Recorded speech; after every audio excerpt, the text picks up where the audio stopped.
Hello. Hello and welcome to an online presentation hosted by Biometric Update in collaboration with Women in Identity. We discuss the hot topics and important issues in biometrics and digital identity. I'm your host and the managing editor of Biometric Update, Chris Burt. Today we have a special presentation. We're going to talk about the economic impact of ID exclusion. That is a topic and also the title of a report presented by Women in Identity as part of its work on the ID Code of Conduct. It is a well-known problem that many people are excluded from identity and identification systems, directly referred to in the UN's Sustainable Development Goals. The implications of this exclusion are less well understood, and therefore this research is needed to improve that understanding so that it can inform decisions about what we can do to address it.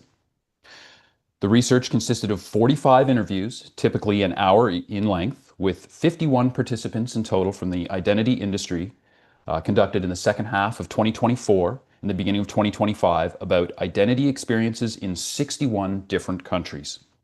Quoting from the report, each participant provided unique insights into both the problem of identity exclusion and how they or their organization was responding to them.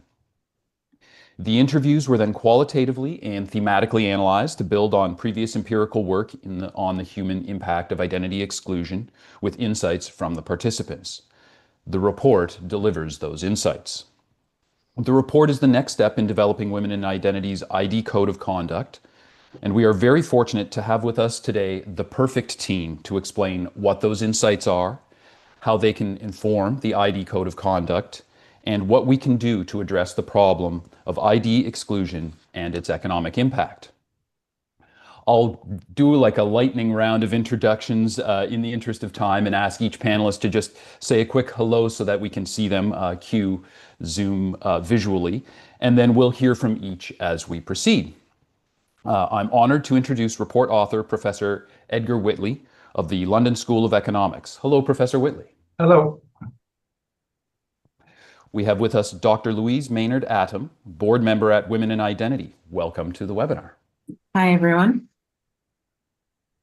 We have with us Rola Turk, Senior Director of Identity Lifecycle Management and Intelligence at RBC and Canadian Ambassador at Women in Identity. Thank you for joining the panel today, Rola. Thank you very much. Hey, everyone. We have with us Giselle Cerezo, Global Vice President for Cyber and Intelligence Solutions at MasterCard and U.S. Ambassador at Women in Identity. How are you today, Giselle? Hi, everyone, and welcome. We have Laura Barrowcliff, Global Head of GBG Trust and Board Member at Women in Identity. Hello, Laura. Hello. Hi, everyone. And we have Afra Corcoran, Director of Cybersecurity Services at KPMG Canada. Hello, Afra. Hello. Thank you for having me. Well, thank you all for joining us. Before we get into the discussion, some super quick housekeeping items. We're recording the presentation. You will receive an email afterwards so you can watch it on demand. We are going to take a few questions at the end. Please ask your questions, submit your questions using the Q&A function at the bottom of your Zoom screen. And I want to encourage everyone to ask questions as they occur to you. We may address some along the way, but we will get to as many at the end as we can. And those we can't get to, particularly if you address them to an individual member of our panel, we can get back to you and follow up afterwards. A part of the idea here today is to spark discussion and further engagement. So fire away, and someone from Women in Identity or one of our panelists will get back to you afterwards. But to start us off, Louise, can you please tell us about Women in Identity, what Women in Identity is, and what is your mission? Absolutely. Hi, everyone. So I'm Louise Maynard-Atem. I'm responsible for the research work that we do within Women in Identity, and I've been with the organization since around 2019, so not quite from the very beginning, but close from the start. And the organization was born out of a realization that there was a lack of representation within the sort of global identity industry, and an understanding that that then plays into a lack of inclusion potentially in the digital solutions that are developed by that industry. So I had conversations with Emma Lindy, who's one of our co-founders, in 2019, and we were talking about identity and how it's something that impacts absolutely everybody. Everybody has one, and everybody is going to need to prove that they have one or who they are for various purposes, whether that's personal or professional. And we knew that sort of digital transformation and the proliferation of technology was going to drive an increase in digital identity solutions specifically. Then obviously 2020 happened and the pandemic hit, and suddenly digital identity solutions were absolutely at the forefront of accessing vital services, both public and private sector. And there was a realization that if these solutions don't work for everybody that they are intended for, then people are going to be hampered from getting access to things that they are eligible for, that they are entitled to, and that can have a massive knock-on impact on the rest of their lives. So our mission within Women in Identity is that digital identity solutions that are meant for everybody should be built by everybody and therefore be as inclusive and as representative as possible. And the mission specifically, so that if that's our vision, then our mission is to make sure that the digital identity industry is building solutions with diverse teams, which then promotes universal access and enables civic, social, and economic empowerment around the world. So we, as Women in Identity, are a nonprofit organization and primarily volunteer-led. We are registered in the UK and the US, but we represent a global population of people. We represent everybody that could potentially be excluded from digital identity systems and then the services that sit behind them. And we are trying to make sure through a number of mechanisms, primarily research, that the digital identity industry is cognizant of the ways in which people could be excluded from services, what that actually means for them and their lives. And the code of conduct is a first step towards helping them to change some of the behaviors, change some of the design, make sure that everybody who is entitled to can use the services and can get access to the things that they need. So as I mentioned, research is the primary focus of what we do in trying to enable those collective aims. And I think obviously we're going to delve into more detail on that with the rest of the panel today. Fantastic. Thank you, Louise. So there we have the mission. And Rola, can I ask you to pick up on that and give us an overview of how the ID Code of Conduct feeds into that mission? Absolutely. Hey, everyone. So exactly to what Louise just mentioned, our mission, our vision is to drive digital identity solutions to be built for everyone and by everyone. And some sort of stats of what exists today is that approximately an estimated 1.1 billion people globally currently lack their legally recognized form of identity today. We have 3.3 billion who do not have a digital identity, and 3 to 13% is the growth in economic value that could be achieved while driving inclusivity in the digital identity sort of world. So basically, Louise touched a little bit on the code of conduct and the Women in Identity, recognizing the challenge we have today. We also recognize that there's little actual guidance out there for product development teams and identity teams on how to achieve that sort of goal. And what the team did is that we led the charge and we said, you know what, we're going to, with proper sort of research and proper partnerships, the team started working on putting together a set of guidelines, comprehensive set of guidelines that the team can follow in order to tackle the challenge at hand. And it consists of 5 different phases.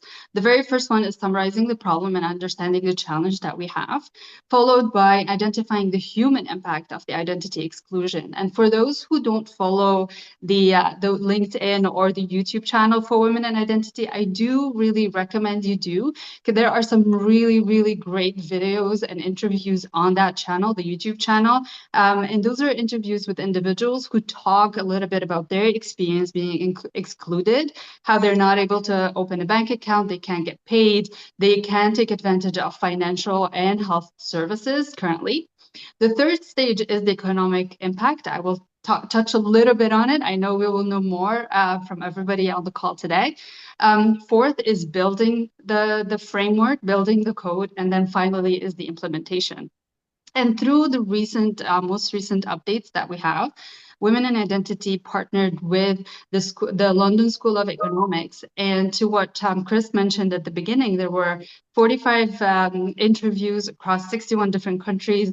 Questions were on sort of how organizations today are talking about identity exclusion, what is being done to address it, how are technological developments supporting or not supporting this challenge going forward, and any additional insights that they might have.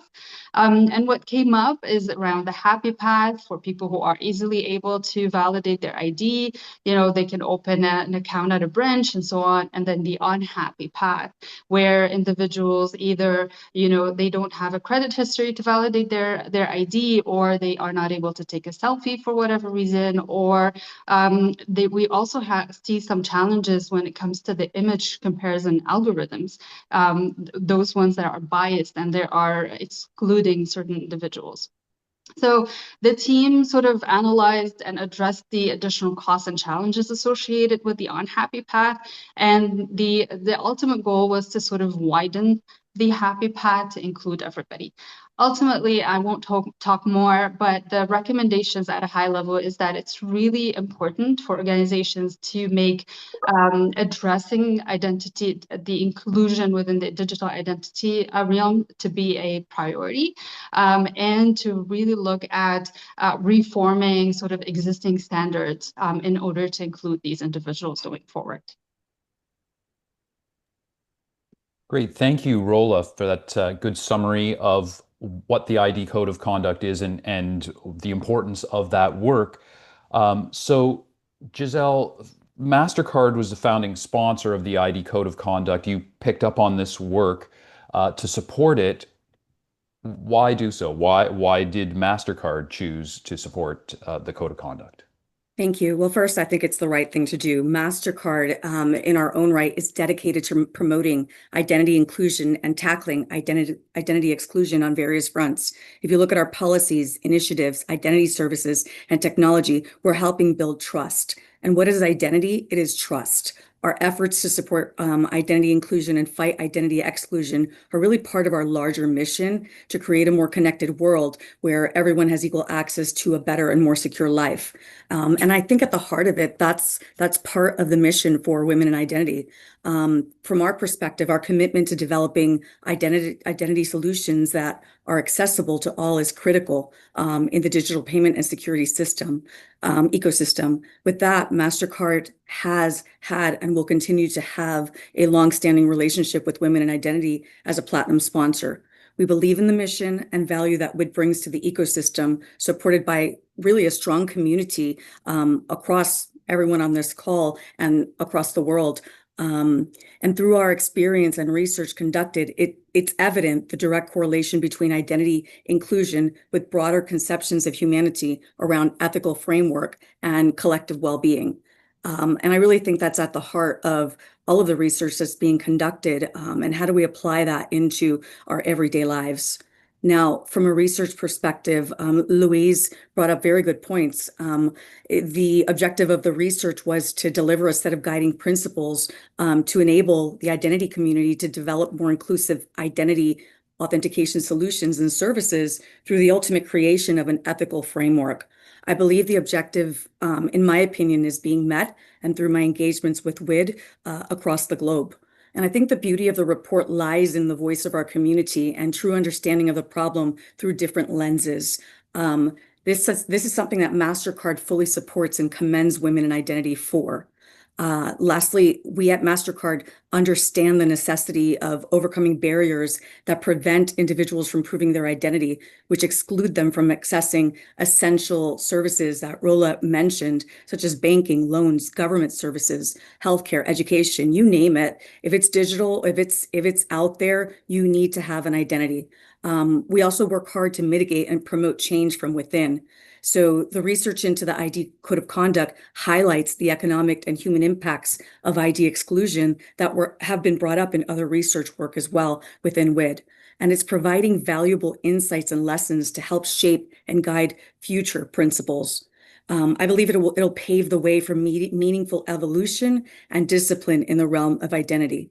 And then lastly, from a recommendations perspective, I think the work and the recommendations are synergistically linked together, and they're going to create a robust path forward. I was particularly drawn to a couple of the areas that will be discussed within the call, specific to the commitment to inclusion and inclusive standards, as well as leveraging technology advancements. From a MasterCard perspective, in my lens, the development and enhancement of intelligent technology in the identity space is going to be transformative.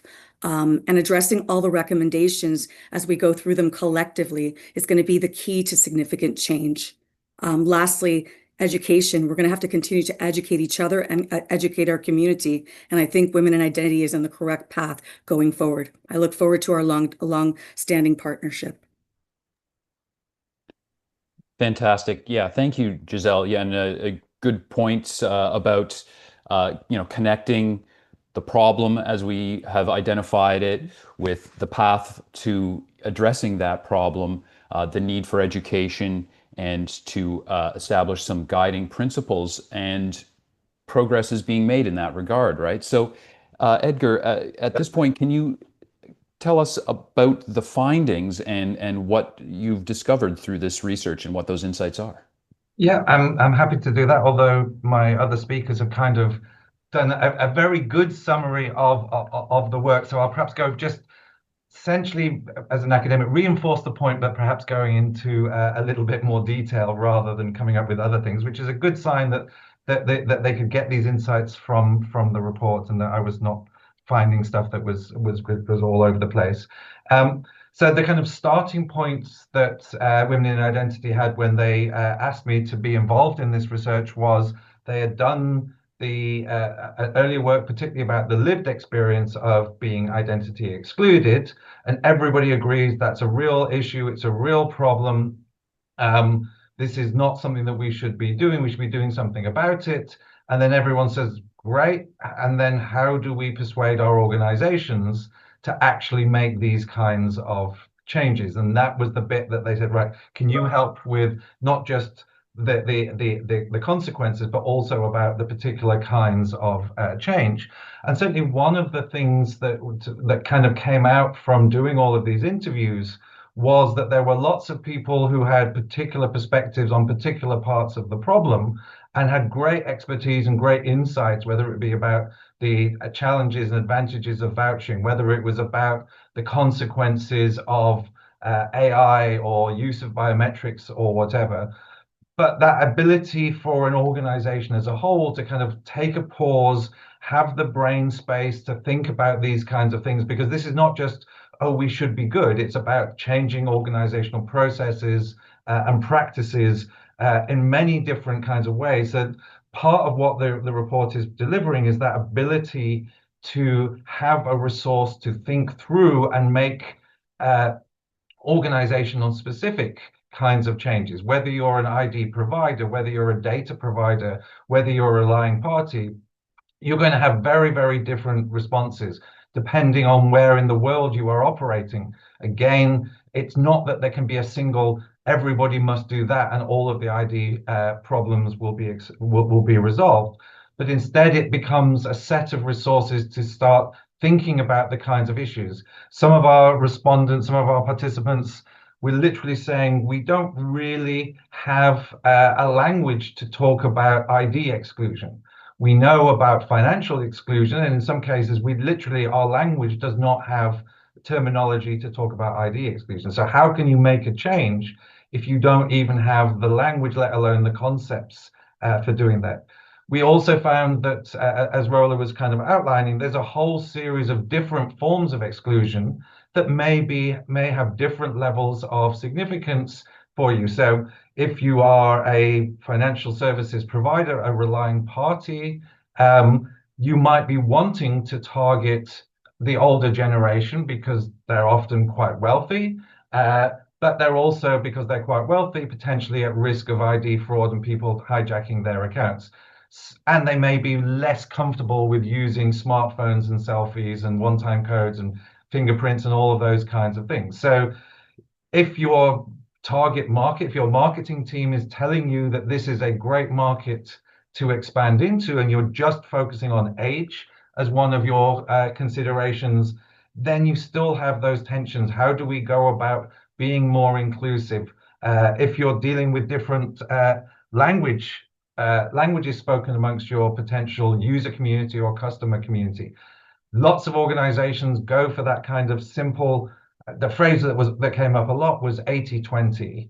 It's never 80-20, but it's kind of symbolic of, we have that easy low-hanging fruit, and then there are the difficult cases that if we're good or if we're government, we will get round to including in the end. But somebody up in the organizational level wants the quick answer. Can we deliver some value from that nominal 80%?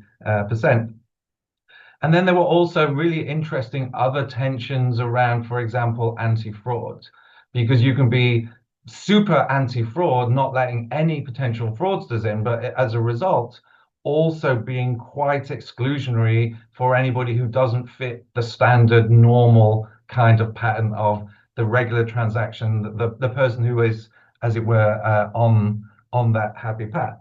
And again, the really nice thing was that the participants that we spoke to were really articulate about, yes, clearly fraud is a problem. Yes, clearly expanding market share is a problem, but equally don't have that driving the business processes to such an extent that you're actually almost unintentionally continuing the kinds of exclusions that we've also learned from the other parts of the research leads to very significant impacts on people's lives.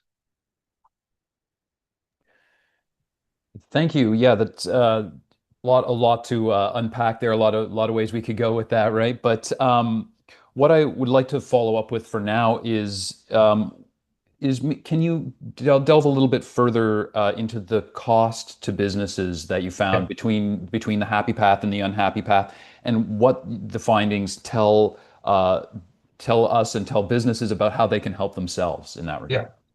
So perhaps one of a useful starting point is one of the ways that we framed some of the questions that we asked was using the idea of hidden work.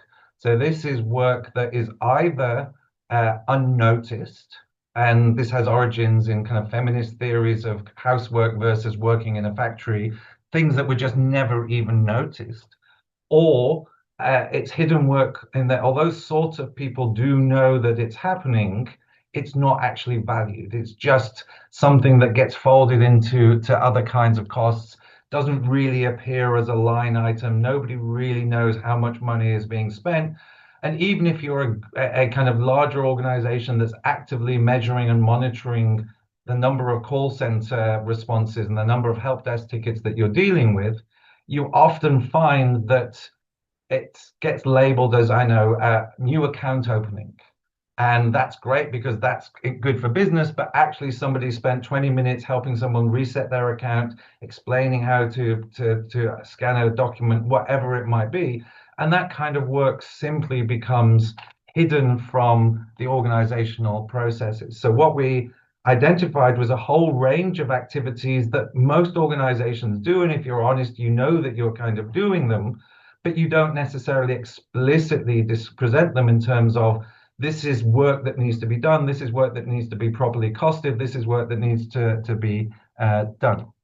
So one example is just, if you are aware, and of course that's half the problem, if you are aware that you are missing a particular category of clients, customers, users, however you want to do that, how do you go about finding and incorporating new potential data sources? Do you have a team that is able to go and say, oh, we actually have access to good identity data that can help bring school leavers into the identity space, move them from the unhappy path to the happy path? If you have found those new data sources, what's the cost of those new data sources? Is there a minimum transaction volume that you need to do? And does your organization know how many potential school leavers are going to go through your processes so that you can purchase those additional data sources at the volumes and the prices that you would like to do? What's your due diligence process? Are you allowed to incorporate those new data sources? If you're thinking about the systems that you actually have in place, how easy is it to incorporate a new data feed into your process? And again, this depends a little bit about where you are in the supply chain.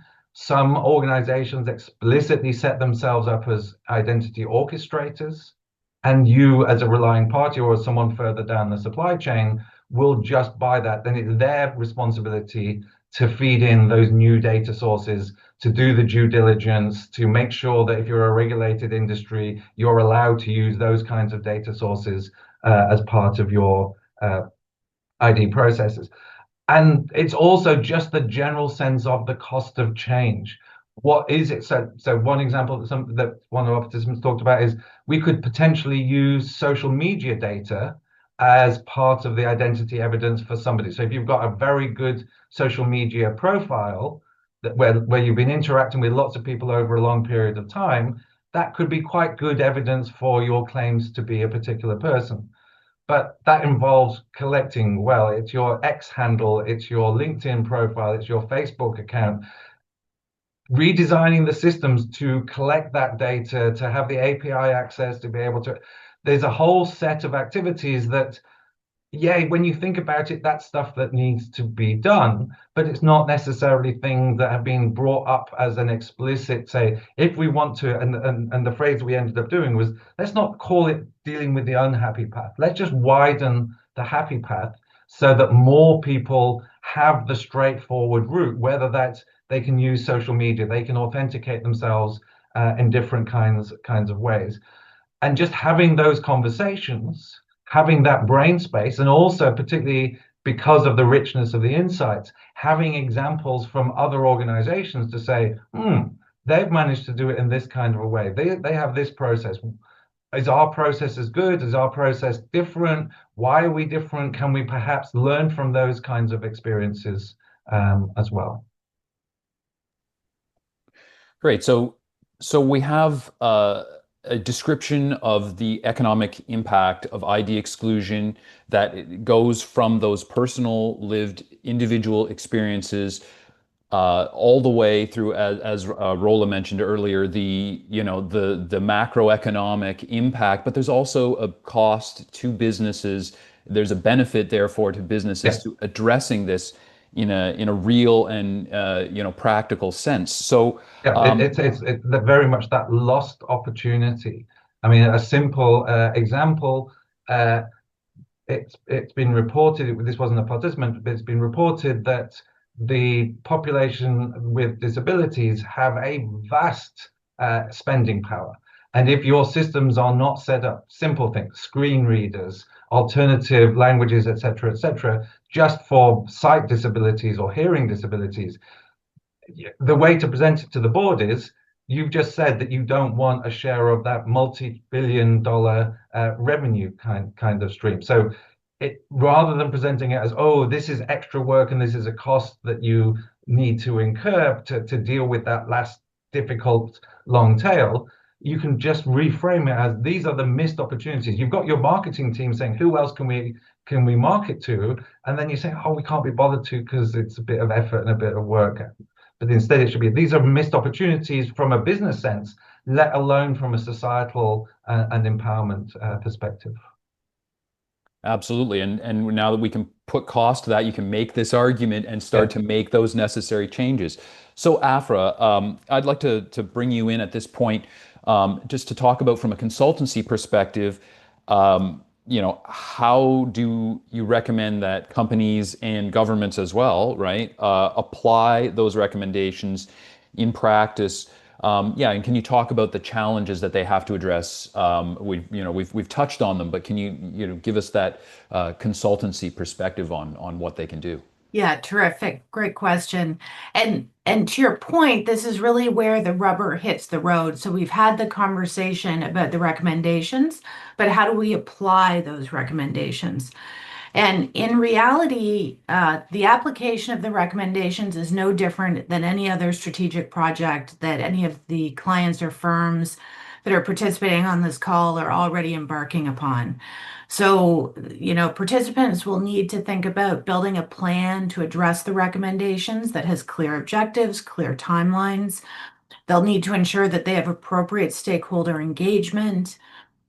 It's absolutely critically clear, important that there be training plans and capacity plans to make sure that not only is the team trained on what is required, but you have sort of the critical mass to move in the right direction. And then there also has to be ongoing governance and evaluation. And so to kind of focus on the challenges, you can turn that list upside down and say, critically, firms will need to ensure that they have appropriate executive support.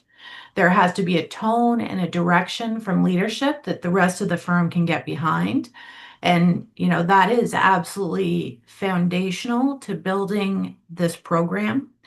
Other challenges could include things like the poor resource allocation. If you don't have proper resources, if you don't have proper training, that's a problem. Something we haven't spoken about is within the various firms, if there's a resistance to doing a project like this. So is there an internal resistance to change? In which case you need to look at employing some change management processes or programs. And then there's also challenges just around program complexity. So when you're talking about different offerings, different geographies, different teams, poor resource allocation, things can get awfully complicated awfully quickly. And so it goes back to really building a plan that has clear objectives and timelines. Because if people aren't sure what they need to do, ultimately that comes back to the management of the program. So, Afra, it sounds like there's an encouraging takeaway there in the sense that these are the same kinds of familiar processes that organizations should, already be carrying out, right? It's just applying those familiar processes to this sort of under addressed area. Is that a fair way to put it? Yes, absolutely. And even though it's well understood that these are sort of the steps a successful program would have to take, what we know intellectually and what we do in practice can sometimes differ. So it's important to sort of sit down and make sure that you have critically that executive engagement and those objectives and plans and timelines to make sure that you're successful. Excellent. Yeah, and Edgar, I was just going to say on that. Yeah. Yeah, I was just going to say that this is not a problem where there's a whole set of brand new, completely different kinds of solutions. These are relatively standard business type problems, but with a very particular driver of where the problem comes from. And often a kind of sense that because it's ID exclusion and it's the people we don't normally deal with, somehow there's almost a mismatch between, but we know how to solve other kinds of problems. We know about cost of change for, I know, all of a sudden we need a new, there's a new mobile phone standard, so we need to build our product to do that. That everyone goes, oh, it's great. We know we can plan and we can do that. If you suddenly say it's ID exclusion, they go, oh my goodness, it must be brand new and there's nothing we've ever learned from in the past that could possibly help us going forward. But equally, when you want to have that kind of a conversation, it's good to have evidence and examples of the kinds of processes that organizations have been following. So you can say, look, they have been using their standard project management, change management plans, and that's how that's been working in those kinds of ways. I also do think that Edgar's point about the business opportunity is absolutely critical to the business case. So when you can tie a strategic program to a financial benefit with objectives and timelines, I'm going to repeat myself, you have a far higher likelihood that the program will be successful. So this is a good news story in the sense that we have the mechanisms, we have the research, and you have a knockdown argument now, right? You can bring to an area where maybe there has been a little bit of resistance or hesitancy in the past. That there's a way to blow past that at this point. Yeah, so thank you, Afra. That's excellent points. And I'd like to bring in Laura at this point as a representative of a prominent industry player. You have to deal with this issue from the industry perspective. So, what do you take back to the report from the report to your team, and from an identity ecosystem-wide perspective as well? How do you think the industry can pick up on and implement these recommendations? Yeah, thanks, Chris. I think it's a really important question, because I think Afra, your points are really key in terms of working within an organisation. But actually, what we can do is actually work across the industry as well. I think to really kind of tackle this and make sure that we're working together to break down some of these barriers. So from GBG's perspective, we were one of the early sponsors with Mastercard as well in terms of the code of conduct, and it was really important to us. Our purpose is to enable rewarding and safe digital lives for genuine people everywhere, and that everywhere is a really important part of this to us as well. We are one of the global identity players, and we cover many different countries. So part of that is looking at what are the identity standards within those countries. To Edgar's point before, looking at different types of data sets that you might use that you might not be able to get elsewhere, or if government data isn't available within those areas, actually how else might you verify those identities or include more people? And I really like the term kind of widening the happy path, because we look at lots of happy paths and unhappy paths for customers from a digital identity perspective, but actually if you just widen that path and include more people, you get more down the happy path. So I really like that phrase. But from a GBG perspective, to me, it's around taking, this has always been really important to us, but taking some of the learnings back in terms of some of the pieces that we've talked around in terms of making sure it's part of our corporate goals and making sure it's part of our ESG strategy, making sure that we focus on hiring the right people, especially within our product and tech and testing teams that can actually bring some of those lived experiences to the identity standards that we implement. But to the wider kind of ecosystem part as well, we work with over 350 different suppliers for our identity data and identity document capabilities. And I think within the report, an identity organisation is defined as anyone within that supply chain. And if you think across all of those, how much could be done to improve and widen that happy path, then it's that kind of snowball effect. So I think to me as well, it's not just working, to bring some of this back to GBG, that we absolutely will, and implement this within our teams and our processes, but also how do we work across the industry within those suppliers or many of our competitors as well. We work, and partner with many of our competitors. And I think this is a piece where we need to work together across that identity ecosystem to really kind of tackle this challenge for the wider good. Yeah, several good points there, Laura, that I'd just like to quickly reiterate.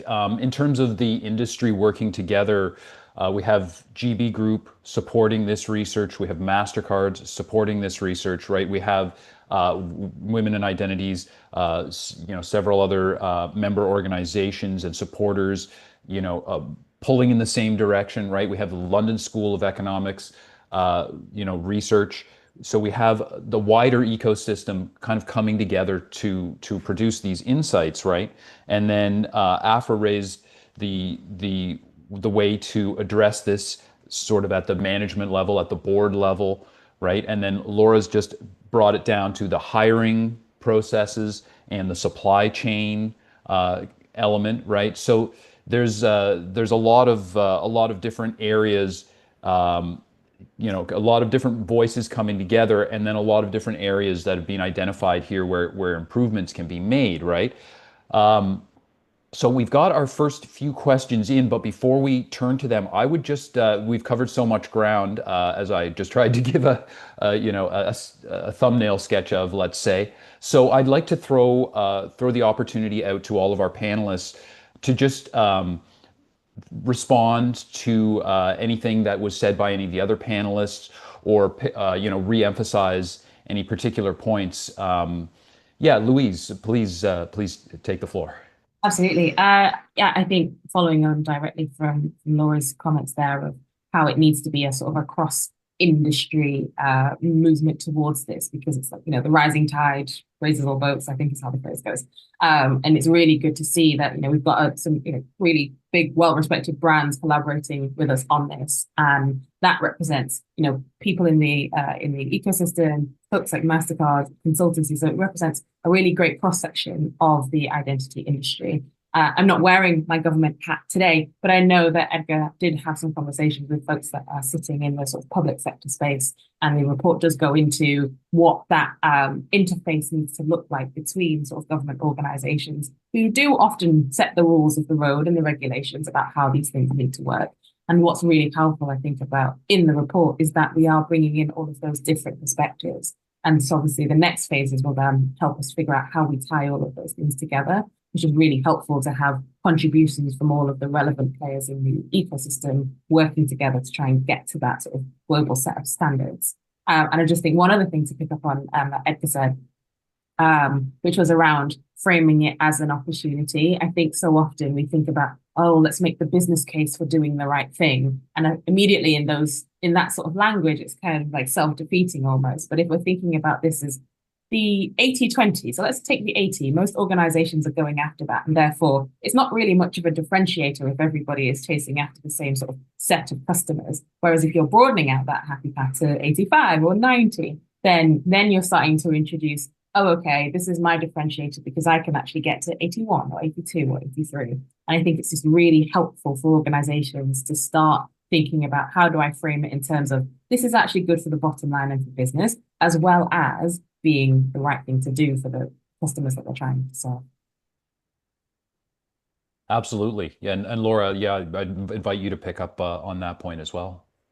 Yeah, just a really good couple of points as well that Louise made, just to kind of re-emphasize. I think an important part is the regulators as well as part of this, and that's another piece that I think companies within the industry can help to push that regulation. Edgar mentioned social media data before, but in many cases, privacy regulation doesn't necessarily allow us to use social media data. So I think it's pushing against some of these pieces that just really then, that kind of friction between maybe regulating and including more people as well, and just helping to push against that tide.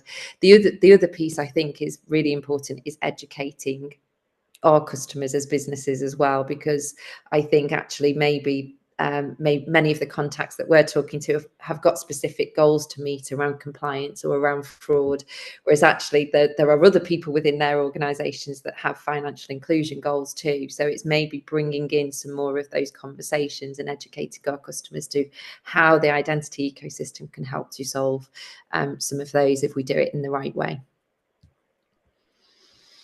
Absolutely. Giselle.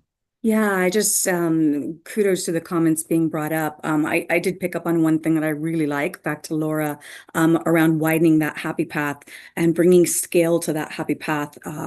We are the definition of inclusion, I feel, here on this panel. And as I mentioned during my part of the presentation, I think the recommendations work synergistically to create a robust path forward. Each one can be an island, but together it's a force. And we also must not lose sight of the governance of a program we establish, or the security aspects around that, especially in the digital environment that we're living in today, and whatever it looks like going forward. So want to echo Laura and Louise's points around ecosystem participants and widening that lens in order to widen the happy path forward. Yeah, absolutely. And bringing in the regulators and the public sector part is an excellent point. inclusion from a customer perspective may take inclusion of all those different voices, right? As Giselle mentions, the person working on the goal of increasing the customer base should be able to communicate with, or needs to be able to communicate with the people making other decisions about what kind of data is used, and even the security and fraud protection side of things. So yeah, Rola, please. Yes, I'm not able to raise my hand for some reason. Yeah. So I just wanted to touch on something that I think Lauren mentioned as well that's really important, and it's the hiring. So there was a KPMG event that was hosted 2 days ago, a KPMG Women in Identity event. And we had some really great questions from the audience. And somebody came to us and said, okay, so this is great, but how can I support? I don't have my own organization. I am not supposedly an executive or sort of, a high person in a really high executive position to set the strategy. And I said, well, if we think about it, we can all contribute in one way or another.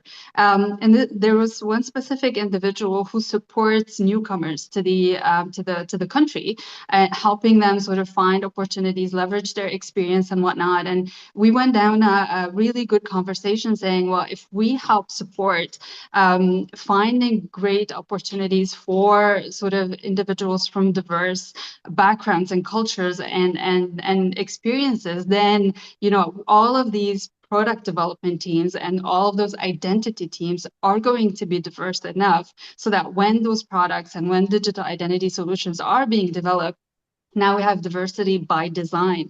We're not just waiting for it to be exclusive to some individuals to then tackle it going forward. How about we start from the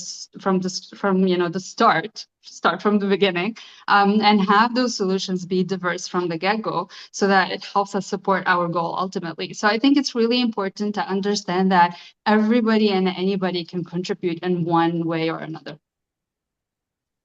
Absolutely. An important point. Afra.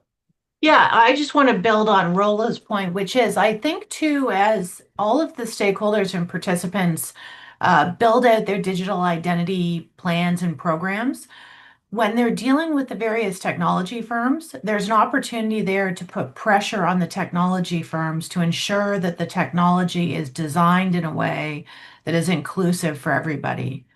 And to circle back to Edgar's point, sort of mid-call, there's a real financial imperative for that to happen.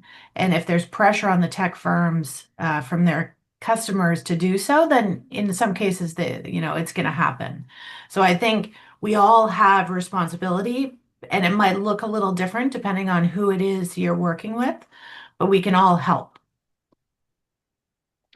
Yeah, no, that's a good point, and the connection between the economic benefit to the company, and the different voices that can bring that out, definitely an important element here. Yes, Edgar.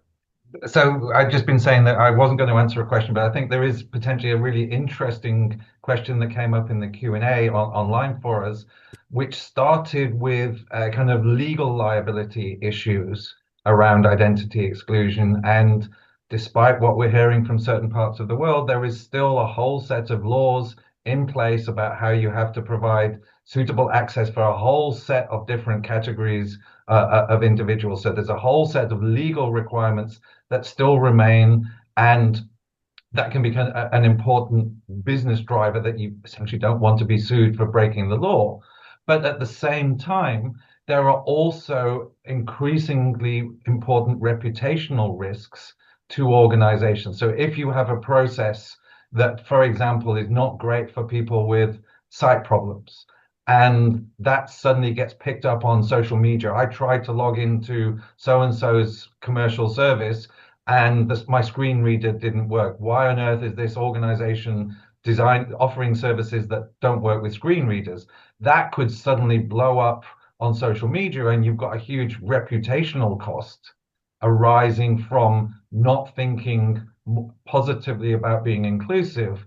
And again, that's another business cost that is often not really thought about until you mention it, and then everyone goes, of course we should be aware of that and make sure that we include that in our plans and our change management and things like that. Right. So the legal side of it cannot be ignored. Maybe you know, maybe in spite of what some people might want to do. So I'm sure there are a few of those voices represented on this call. But yeah, certainly part of the reality of the current situation. I would like to turn to a few questions. We've already started, really, from our attendees. So thank you to everyone who has submitted questions. I'm just trying really quickly get us rolling here. We've got a question from Ranjan Handik. Apologies if I have mispronounced your name, but the question's about identity exclusion in casual work. And the different ways that human labor is appreciated and the trickle down from those to the services sector. So would anyone care to weigh in on maybe exacerbation of these challenges with casual work, or the way that that different kinds of labor are affected? Yeah, Edgar, please. So not quite answering the question, but one of the participants that we spoke to was essentially a charity organization that helps, and it was actually an Indian-based organization that helps people in that sector rather than necessarily casual work, to ensure that they would be able to apply for work opportunities or benefits or whatever it might be, including helping them fix their ID exclusion kinds of concerns. So one example was that they talked about was, if you need to authenticate yourself with Aadhaar, which is the Indian national ID system, and you need to send a one-time passcode to confirm that it's you, but you haven't remembered to update your Aadhaar record with your new mobile phone number, you either don't get to have that opportunity on the ground, or somebody needs to help you to actually know the process, tell you what documentation you need to do, etc., etc. So there was a lot of on-the-ground support that this organization provided to help address not quite what the question is asking about, but that kind of people who find themselves at that bottom end, to resolve that kind of situation. And there are similar situations in the US where there are, again, interestingly, charities that will help people to produce the relevant ID documents to enable them to get back onto the happy path for US Social Security and other kinds of benefits. So there's a bigger question about who should be providing this. But if it isn't being provided in other ways, then there are interesting examples of other resources that are available to help in with those kinds of questions. So not quite answering the question, but hopefully read the section in the report where we go through that in a little bit more detail. Absolutely, yeah, and a good point too, that while it may not be necessarily the group that is best positioned to help or directly address a problem like that, it speaks to the community involvement and the whole community involvement piece that was raised earlier. We've got another question here about asking, what about communities that are disadvantaged and are mistakenly seen as not bringing a huge financial benefit? For example, refugees when they just arrive into a new country. This is in relation to Edgar and Afra's points on solving complex but standard, quote unquote, standard business problems and business growth. I wonder how much politics and reputation risk are tangled in this complexity mix. Surely elements, but yeah, what about, so we have, conveniently statistics that tell us and tell businesses and tell our decision makers about the economic value of including, as was referred to earlier, disabled people. They have huge buying power. Well, what about those communities that are maybe seen as having less buying power or whose buying power isn't appreciated? Anyone care to weigh in on that one? A tough question, and maybe one that will take further work. But yeah, Louise, please.